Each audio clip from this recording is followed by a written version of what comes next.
Welcome, ladies and gentlemen, to a brand new podcast. It's going to be with Steven and I, and it's called Nintendo Fanboyz.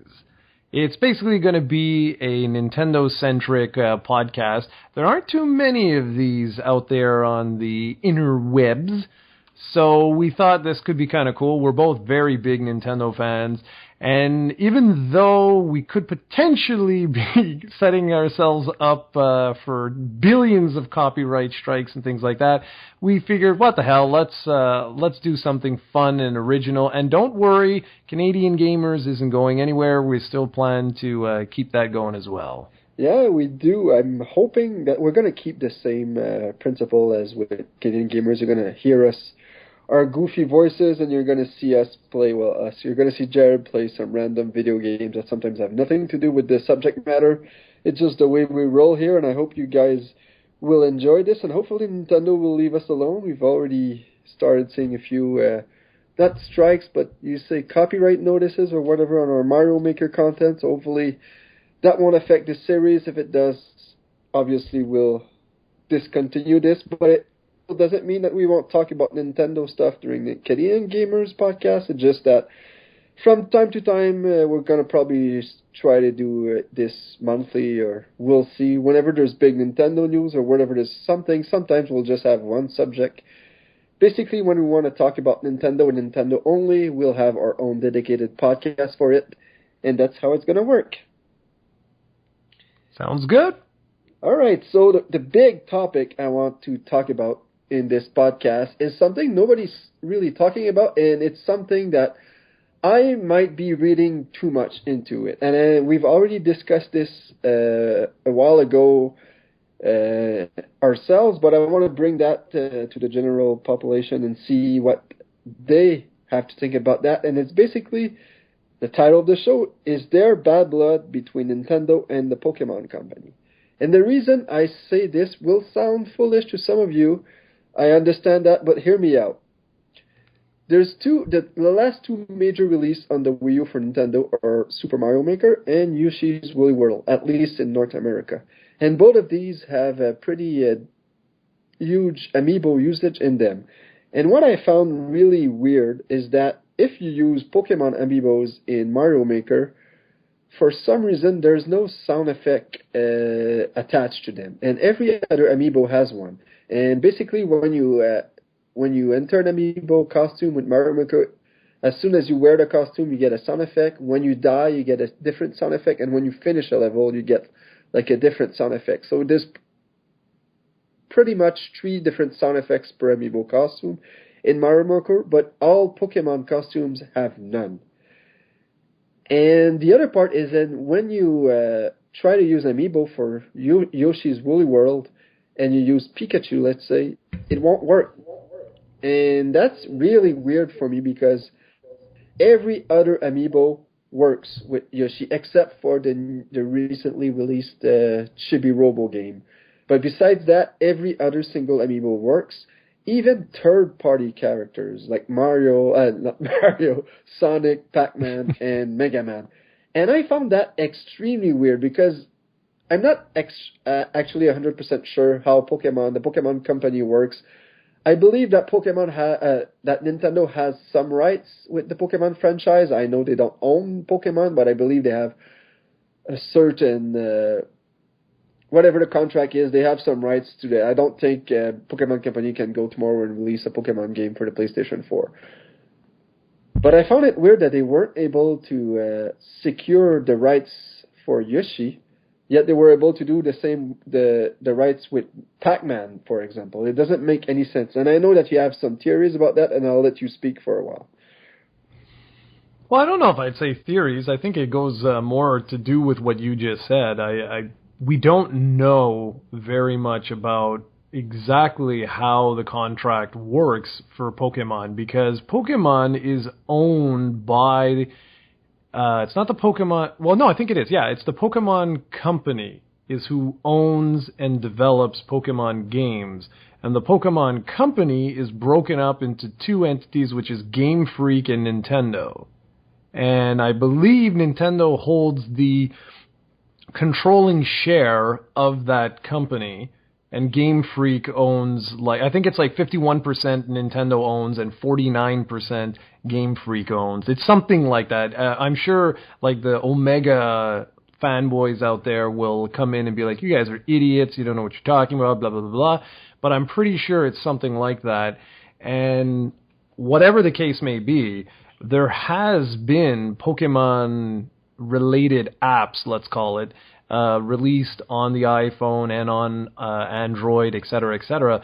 Now, obviously, before, that really couldn't have been Nintendo's doing. That really couldn't have been. That couldn't have been Nintendo say, oh yeah, let's just release, like, you know, one of our most popular franchises on mobile. Like, there's got to be much more to this story. So what I'm just guessing is that if Pokemon or related stuff is released as part of a game, or if even sound effects or something like that, there must be clauses in those games that Game Freak potentially, again, we're talking like really high level here, guys, but I could see it that potentially, like maybe Game Freak gets a cut, or there's something that if there's Pokemon used, if their license is used in any way, shape, or form, that of the global game, the Pokemon company gets a certain amount of money from the global sales of whatever that game is, meaning Game Freak would get a certain cut of whatever would be, say, like for Yoshi, let's say. And that's very possible that the contract works something like that, in which case Nintendo could be like, well, screw you, you know, you had nothing to do with this game whatsoever, you're not going to get, you know, take a cut. But it's the other examples that you gave, not so much about the third parties, but when you look at other stuff Pokemon has been in, that's where it gets kind of weird. Unless the deal with the Pokemon rights in Smash Brothers allowed them to make X number of games using the amiibos. And potentially that's run out, and now they would have to renegotiate a new contract. I really don't know. All I know is the Pokemon company in and of itself is not an entity. It's run by two different companies, and that is where the confusion comes in here. Because Game Freak is a third-party developer. They're not owned by anybody. They're their own thing. And so that's the key thing here. Like, it is possible. Like, there's got to be more to this because, like I said, Nintendo would never just openly say, like, oh, yeah, we're going to go and make a Pokemon game on mobile. They would today, but they wouldn't have done that, like, last year or whenever it was when the Pokemon app there came out. And so I'm sure that's Game Freak saying, like, well, we want to release it. We have enough share, you know, we have 49% of the company or whatever it is. Like, screw you, we're going to do it. And, you know, yes, you're going to get money off of it, but that's the way it is. And, of course, there would have to be a clause somewhere that prevents Pokemon from going, say, to, like, other consoles or handhelds. But I'm pretty sure they probably didn't think of putting mobile in that original contract. But I just want to go back to that. I just have a hard time understanding why the Pokemon amiibos don't work in Yoshi. I know for most people, they don't give a crap about that. It's not a big issue. It's just that I'm wondering if that's kind of covering a bigger issue with Pokemon and Nintendo right now, that maybe there's a dispute going on. I'm not sure. I'm probably reading too much into this because you have to think that I'm not sure how Pokemon Company is divided. You're saying it's between Game Freak and Nintendo, right? I thought there was a third company in there, but well, let's check. It's between Game Freak and Nintendo. While you're typing, I'll just say what I was gonna say. Nintendo's success in the past 15 years, I believe, have a lot to do with Pokemon. And I think many people don't realize that. I don't think Nintendo would be in the position they are today if it wasn't for Pokemon, because those games really, really help sell the Game Boy, the DS, the 3DS, and to a lesser degree even the Wii. So maybe the Pokemon company kind of feels like Nintendo owes them a bit more. I'm not sure, but it feels weird. Like, again, I know I keep saying that, but the third party, Nintendo was able to secure the right to Mega Man for Yoshi, but not Charizard. So I don't get why. and even in Mario Maker, why are the costumes there but not sound effects? And then you go in Yoshi and they can't even unlock the costumes. It's weird. Okay, so here we go. I got you were right. I forgot about creatures. So it's a corporation that is owned by Nintendo and is responsible for marketing and licensing the Pokémon franchise. It's affiliated with Game Freak and Creatures, and it began operation in 1998. So that's pretty much all they say about this. I'm looking at Game Freak right now. It's still an independent company. Yeah, I believe Game Freak recently released a game for another platform, a digital for the PlayStation 3 or PlayStation 4, I believe, on the PlayStation Store. So I know they're a third party company, but yeah, they actually have a game they made for Sega this year called Tembo the Badass Elephant. That's the game I was talking about. So it's weird. I still don't understand, and I know that they probably won't give us a comment, but it'd be fun if the rep would clarify this situation, because nobody seems to have noticed this or talked about it. Because if the company is owned by Nintendo, then this means nothing. Like then this whole topic is moot, because there is no nothing, because if they own the whole company, they have complete control over everything. And why would they not include their then it's most themselves popular characters in that game? Doesn't make any sense. Yeah, it just doesn't. Then they just did it themselves, because from what I'm reading here, it looks like it's wholly owned by Nintendo, which means it's simply Nintendo being Nintendo. It can't be, because they've released, like you said, mobile games before, and it wasn't Nintendo. It was the Pokémon Company who did that on their own, and Nintendo had no say in this. Yeah, it's really weird, man, because it's showing that the Pokémon Company is a subsidiary of Nintendo. Okay, well, there's more to this, I'm sure. Hopefully somebody in the comment section knows more on this than we do, but it's interesting topics, say the least. Yeah, it's weird. I'll give it that. It's very, very, very weird.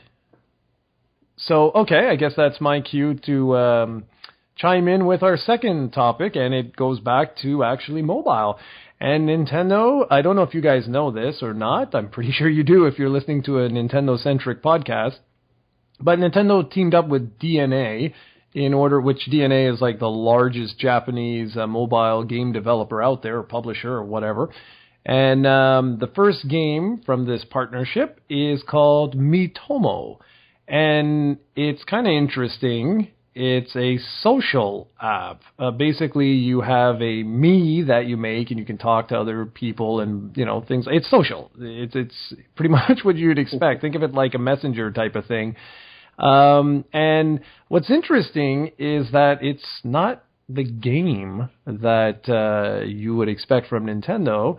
And I didn't actually know this, but Steven actually let me know here that Nintendo stock took quite a big hit after this announcement, because most people, I guess most shareholders were like, oh, they're going to announce, like a Pokemon or something like that.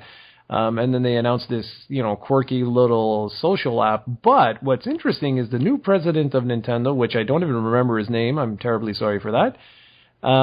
He was saying that, people need to understand that they want over 200 million people to download Miitomo and start buying, because the game is filled with microtransactions. Like, you can buy real-world money stuff for your Miis, like different clothes and other things like that.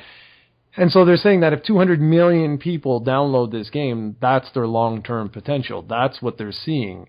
And so I kind of get that, like, I can't say like, oh, this is the most exciting game ever. I'm losing sleep over it and all this jazz, but I get where they're going with this.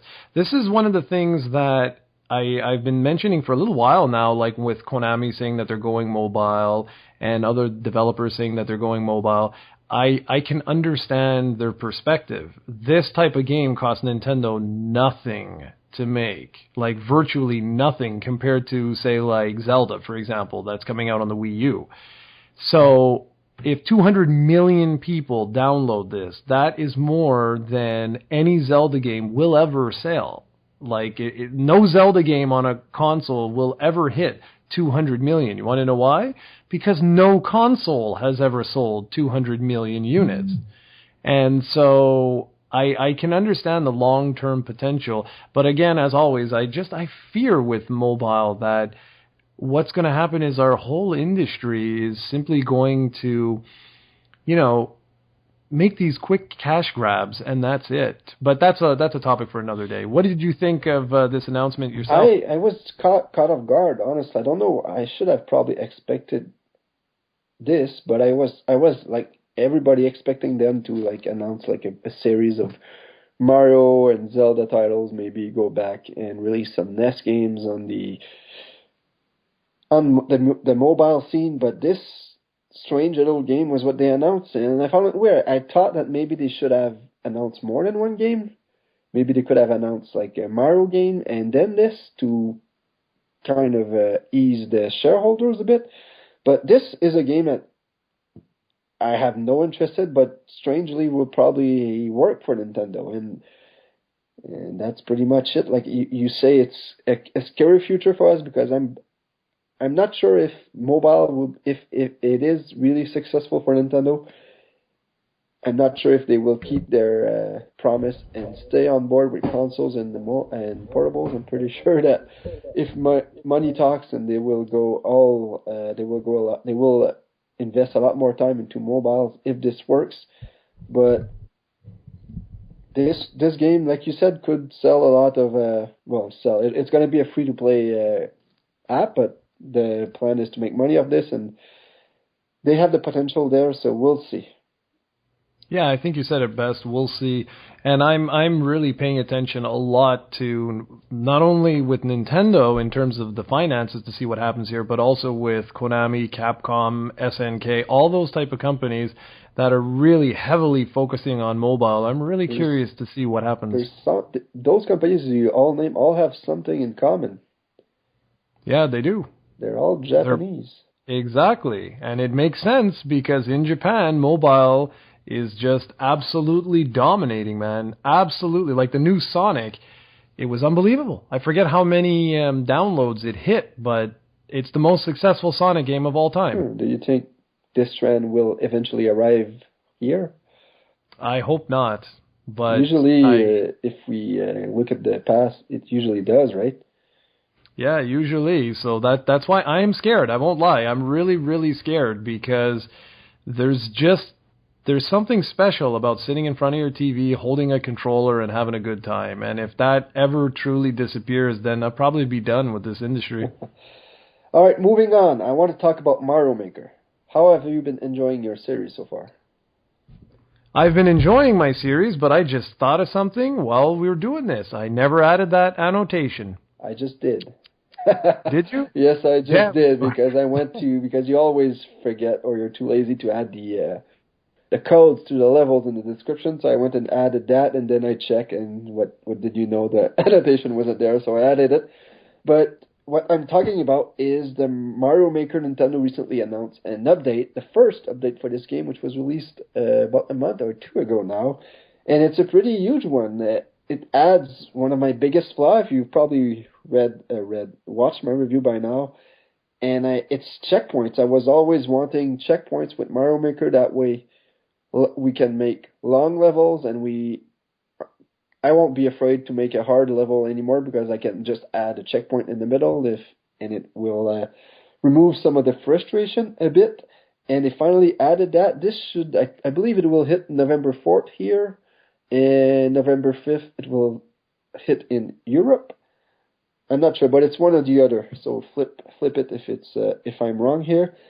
And the other big thing is that, like the classic Mario games, when you're small and you hit a block that's supposed to contain a fire flower in it, you'll get a mushroom out of it. But in Mario Maker right now, that's not an option. If you put a fire flower in there and you're small, you'll still get a fire flower. Now you have the option of doing it retro and putting a mushroom in there that will be a mushroom if you're small and a fire flower if you're big. So that's pretty cool. I found that will add a lot more option. It will probably make me re-edit some of my levels with that power up. And another thing, I'm not really sure if it will make it to North America, but it seemed like it was a Japanese TV show, and there's this guy that made Mario Maker levels on this Japanese TV show, and I think he brought Miyamoto to the show, and Miyamoto had trouble finishing his levels, and it seems like they'll add this guy's levels in a separate section when you go to play Mario levels online, and it seems like it's going to be a new section where they add levels done by famous people. That's what I thought. The trailer was in Japanese, but that's what it seemed like, so I'm not sure if that's actually going to be hitting North America when the update hits, but it sounded pretty cool. So I don't know if you have any comments on that before I move on. I do, actually. I have lots of comments on that. Not so much on the celebrity thing. I mean, the more content they deliver, the better it is, so go for it. It was more, I wanted to just very quickly talk about the Great Mario Maker Challenge and how this update is actually going to benefit me in particular, because I just uploaded episode 3 while we're recording this, so you guys have probably already seen it. Well, actually, I guarantee you've seen it. And I've got the 4th one I'm going to work on now, and then the 5th one, etc. And one thing that I've noticed is exactly what your critique said, was that, you know, the longer levels get really, really not boring, but like I had trouble continuing to record some of these because I would play them, say, 4 times. That's 12 minutes on some levels, like, were really long.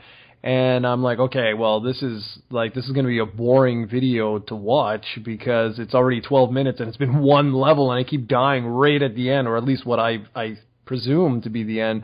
So that checkpoint thing is going to be very, very, very useful. I'm very happy that they added that in, and I hope people use it, because otherwise, oh boy, it's going to be... Yeah, you might want to rethink your episode format for those things, because if I found that from episode 3 or the first few episodes, that when you're stuck on a level for too long, like you say, if your 12 minutes of footage is only one level, people are going to get bored. So maybe if you can update, and when you see it to a second try and you see that you're already 5 minutes in, maybe you say, people, it's going to be my last try for this level. I want to versify the footage, so maybe edit that episode or something, because that's an issue. No, yeah, exactly, because I mean, this episode 3 was good. I think I did 4 levels in it, which was fine. That's about right. I mean, 4 levels I like. And by the way, guys, if you are listening to this and you're a fan of Mario Maker, by all means, send me your stages, give me the codes, and I will gladly highlight them in a future episode of the Great Mario Maker Challenge. And it's actually a really fun series to make, unless I'm playing Steven's levels. But anyway. Yeah, I was watching you play episode 3, and we can talk about it because it's already on. And it's kind of frustrating to watch, because it's the same thing when my friends are over and they're playing my levels, because I know the level, and it's hard for me not to yell at them what to do. But at the same time, you want them to learn by themselves. But then I'm seeing you play, and even if I yell, you're not going to hear me, obviously. But it's funny because it's frustrating, because I see you make these little, and in my head, it's super obvious what you need to do. But then again, I made this level, so of course it is.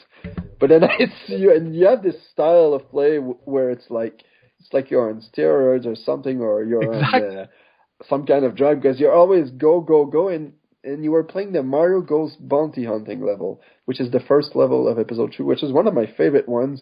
It has just one flaw in my opinion, which you didn't go far enough for me to talk about. But it's kind of a Metroid team level, which is why I called it bounty hunting. You're supposed to go and grab power-ups, and power-ups make you reach access newer areas in the level. And then you finally reach the fire flower, and it was like, finally, good, we're going to be able to see some of the later parts of the levels, which are really well done, I thought.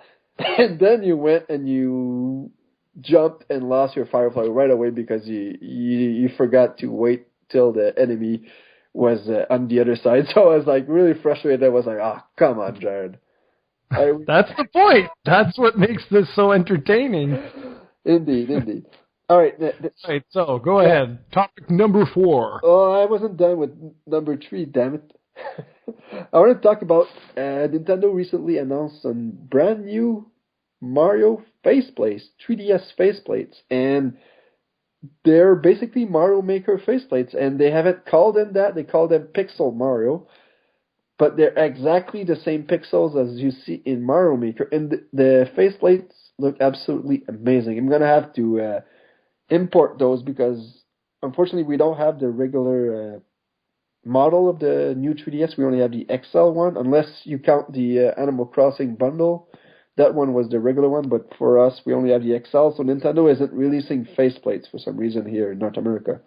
But since you were so nice enough to send me a Japanese new 3DS last year, I'm going to be finally able to add in some faceplates to that, and that's the one I want. And I'm not sure if you're able to edit this and just add the photos of that, but they're kick-ass faceplates. Pretty sure you would like them too. But the reason I mentioned those is that a possible indication of Mario Maker on the 3DS? It makes sense that for this game to eventually show its face on the 3DS, and I think this is the first hint we're getting at. Yeah, I think this is a no-brainer. Let's be honest, the Wii U sales aren't exactly the 3DS's sales, right? So it would make perfect sense for them to port that on over, and it's not like the 3DS can't handle, NES or SNES or, Super Mario Bros. 3 or even new Super Mario Bros.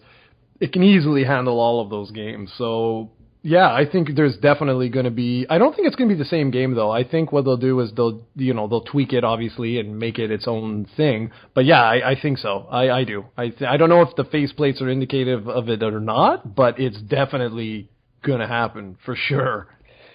All right, moving on. Let's talk a bit about Amiibos. Nintendo has so far sold over 20 million Amiibos worldwide. And what I thought was extremely amazing was that they've already sold 8 million cards. And those cards were released, I think, in Japan with Animal Crossing Happy Home Designer, and I think that game was released in July or something like that. And here in North America, it was released in September. I actually have a copy of that game. I've played quite a bit. And I want to cover that in a future review. We'll see if we have time, but there's lots to say about that title. But I found it really surprising that they've already sold over 8 million cards, because it's only been a few months. And obviously probably like 7.99 million of those cards were sold in Japan.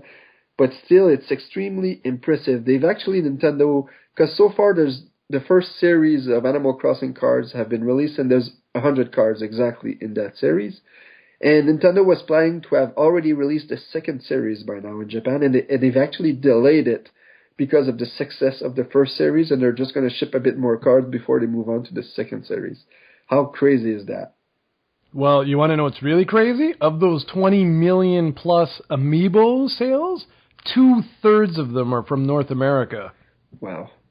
Yeah, so for me, now that's interesting. So if the physical Amiibos, like the little, toys, are selling like gangbusters in North America, and the cards are selling much more in Japan, then holy crap, this is a major milking cow for Nintendo. Well, and good for them. I mean, good for them. Well, yeah, they've really taken advantage of that, because they are releasing Amiibos for everything these days. Like there's this new Chibi Robo game on 3DS that comes with its own Amiibo. This Animal Crossing, there's 2 Animal Crossing spin-offs. The first one, Happy Home Designer, that's already been released, have its own line of cards, and there's the upcoming Wii U title, which will launch, which I believe 8 new Amiibos going with it. And if you've hit some stores recently, you'll see that a lot of Amiibos are getting restocks so far. So like, you'll see some actually Lucario's in the wild. He was a Best Buy exclusive, I believe. And I was at a Walmart this summer, and I saw him just standing there. There was a Lucario there for no reason. I was like really surprised. So Nintendo's restocking those Amiibos. I don't think they're reaching demand quite yet, but they seem to have pumped up the production line on those, and the sales are there. I think it's probably their biggest revenue stream right now because amiibos are selling like crazy, and I'm really surprised that they've sold so many cards, especially since this is a series that you have to collect over 100 cards for, so it's going to be really hard to collect them all, but people don't seem to mind. Yeah, that's it. I mean, this is crazy. This is absolutely crazy, but like I said before, good for them. I mean, this is an additional revenue stream for them, and they need this sort of stuff because if they want to continue to make hardware, and if the hardware doesn't, happen to do great, like, for example, like with a Wii U, if it, it hasn't obviously been the next Wii like they were hoping, things like this with the amiibo sales and the cards, especially the cards cost them nothing to produce. The more sales they have, the better it is. That war chest just gets bigger and bigger, which allows them to, take more chances in the next go round. All right, the fifth topic is Yokai Watch. I don't know much about this subject, but I just read an article on Nintendo Life, and I forgot the source of this article, but I think it was Viz something. They're saying this could be the next Pokémon in North America, because apparently it already is in Japan. They're saying that it has a 95% market share, which I'm not sure if it means it has a 95 market share of the anime market or just the Pokemon style market. I don't know. They weren't very clear, but apparently they have a 95% market share in Japan, and I'm not really sure what that means. We'll have to dig that up, but they've already had 3 3DS games so far in Japan, and we're going to get the first one, I believe, in November here, and it might be a huge hit here. I think it will prove to be a bit too Japanese for not our taste, but for the market here, but we'll see. If you would have asked me in 1998 if Pokemon would have been a huge hit, well, I was pretty young back then, but I would have told you that it would have been a flop here, and obviously that wasn't the case, so we'll see. I'm not sure if you have anything to add here. Who is this game made by? I think it's Level 5, actually. Is it being published by Nintendo? I believe so. And I'm talking in my head here. I have no idea, but I believe it's Level 5 and it's being published by Nintendo. Perfect. I'm sure I'll get corrected, and it's probably wrong. 100% wrong. It's probably Konami and developed by Sony. Exactly, that's it. Okay, well, that's interesting. I don't really have too much to add because I don't know anything about it. I just thought it was interesting to mention. And the sixth topic is The Legend of Zelda Triforce Heroes. I know we were really excited to play this. We haven't had the chance, sadly. I don't know if you even bought it. I recently purchased the new 3DS XL Hyrule Edition from EB Games. It's exclusive to GameStop and EB Games in Canada, whatever. And I always wanted a special edition handheld. This is the first one in my life that I actually have, and I'm quite glad I have it. But I was surprised, and I'm still perplexed because I thought it came preloaded with the Triforce Heroes because it's $30 more expensive than the regular new 3DS. But it doesn't come with any game on it, so I'm wondering why it's $30 more expensive in Canada. And the weird thing is that in the US, it's the exact same price as a new 3DS, but in Canada, it's $30 more expensive, and it's not loaded with the game. Usually it comes loaded with a game, damn it, so I don't have Triforce Heroes yet. I'm going to have to download it later, but I want to play that with you at some point. But I want to talk about this game because there's some controversy here, because usually when you see a Zelda release, especially in a portable, it always gets high reviews, and it's almost an instant classic. In this case, not so much. From the reviews I've read, and I've read a few, the consensus, it's pretty clear, both agree that the single player is crap, total crap. And in IGN case, they actually said that the multiplayer was fantastic, and Nintendo Life said that it was pretty good. So I'm not sure which way it is. I know that it's Nintendo, and the online is, of course, not consumer friendly. But it's strange that they didn't go with the Four Swords route with this game and made it like single player friendly. Like, it's apparently absolute crap to play single player, like not even, almost unplayable at that point. And I read an article recently on Nintendo Live that said that Nintendo didn't originally plan to have single player in this game, and that's that explains a lot why this game sucks if you want to play it alone. I wonder if you have any thoughts on this.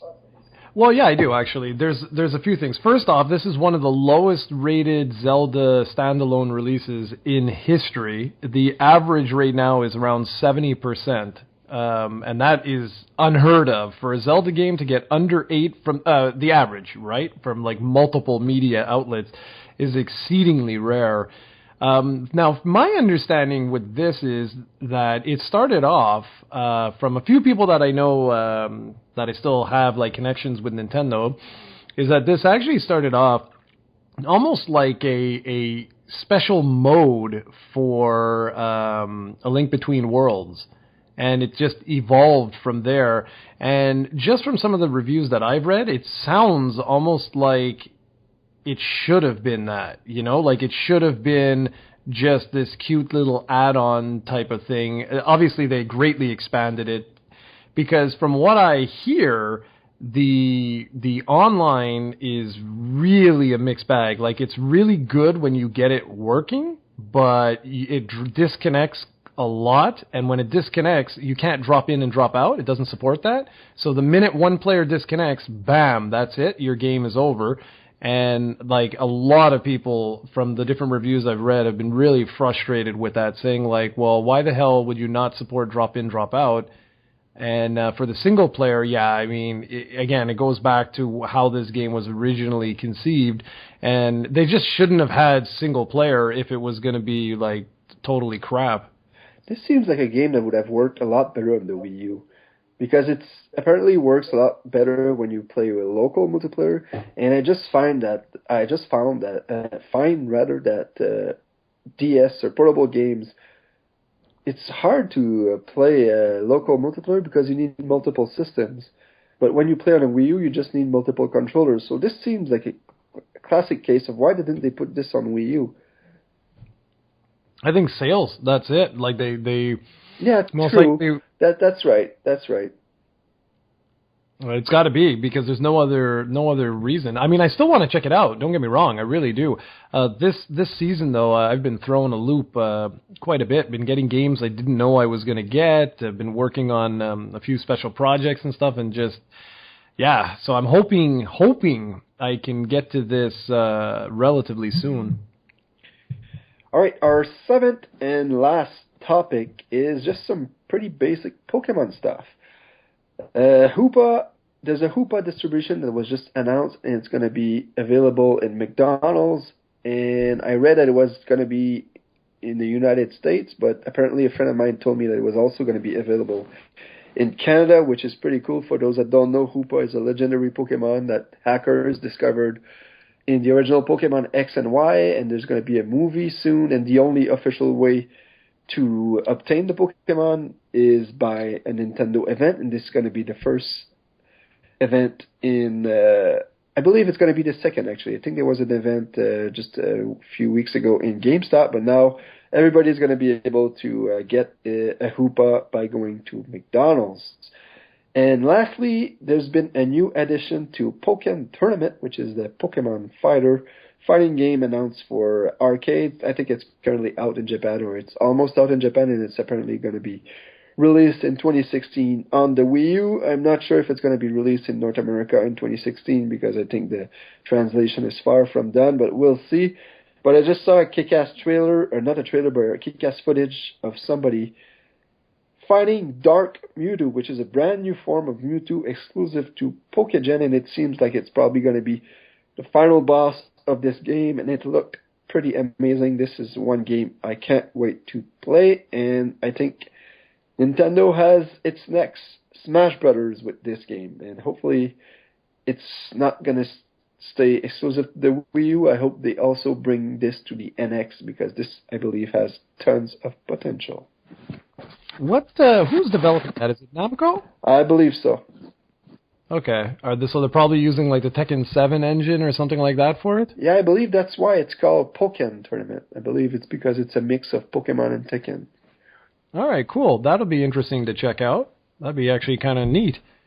I don't really have much to add. As everyone knows, I know nothing of Pokemon, more or less. So, but yeah, that's interesting, because if it's Do you know if it's gone into testing yet? I don't know, but because from the footage that we saw, like I said, it's not a trailer; it's somebody playing the game, and it seems to be if it's not gone gold, it's probably close to it because it looked like a finished game, and it seemed like it was somebody random playing the game. So I'm not sure if it's in arcades yet in Japan, but it must be close to release. I believe if it's not holiday 2015, it's going to be early 2016 for arcades in Japan.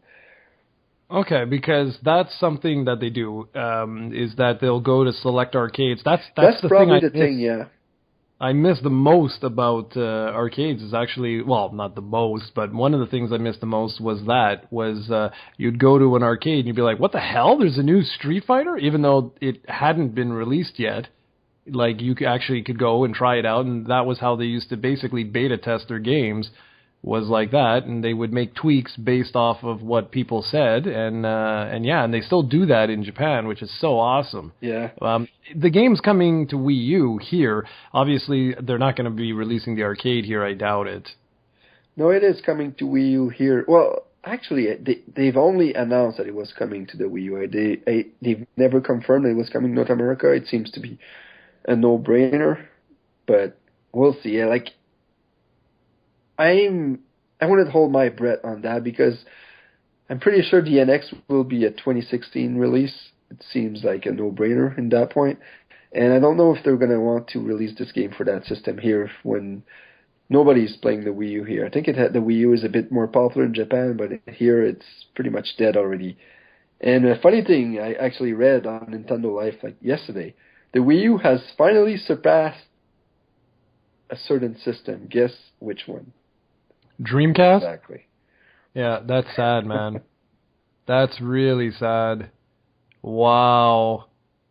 Like, wow, because Dreamcast was only alive for 2 years. Yeah. Holy crap. Wow. Well, this has definitely not been Nintendo's, brightest moment for home console. And it's really sad, too, because when I first got the Wii U and played Zombie U and those games, like, there was real potential. And I still think there is real potential. It's just, for whatever reason, it just never came to fruition, which is really sad. In terms of actual games, I still stand by my Wii U video and say that it's the best console right now available, but just for some reason or another, that people haven't responded to it, and that's Nintendo's problem, and they've never really found a way to address the situation, and that's why the NX will arrive sooner than it would have. Yeah, exactly, man. And it's funny because the way you feel like now about this, I don't know if I would use the same thing saying like it's the best, but that's how I felt, like with the Saturn, for example. I don't think I would have said it was the best back then, but, like I was like, I don't get it. I don't understand why this system isn't selling when there were so many awesome games on it, but it was, it was the timing, it was arcades were changing, blah, blah, blah, all these different things. And, anyway. Okay, so I guess that's pretty much it. We did 7 topics. Thanks, monsieur. They were very good. And that was our first episode of Nintendo Fanboyz. I actually really like that title. That's good. And, so we'll see. I mean, it's hard to say with specialty podcasts like this, like if we could do this weekly, monthly, yearly, like, We'll have to see, like, basically where the tide takes us. Steven's going to be the one who's behind all of this. And I guess, we'll go from there. No closing comment? I was waiting for that. But basically, make sure, I can't stress this enough, to leave comments. Like, especially on our topic of the show, if you will. Like, I'm really curious if anybody out there knows a bit more on the subject than we do. And on any of this, leave comments. And like we are doing right now with Canadian Gamers, in our next episode, we'll probably touch back on some of those comments, and hopefully we can have a discussion going. Yeah, sounds good. All right, everyone. So thank you for joining us. We hope you enjoyed our first episode. And like Steven said, basically the future of these sorts of, new features really depends on you. You let us know what you want us to do with this, and depending on, the interaction you give us, we will keep on trucking ahead.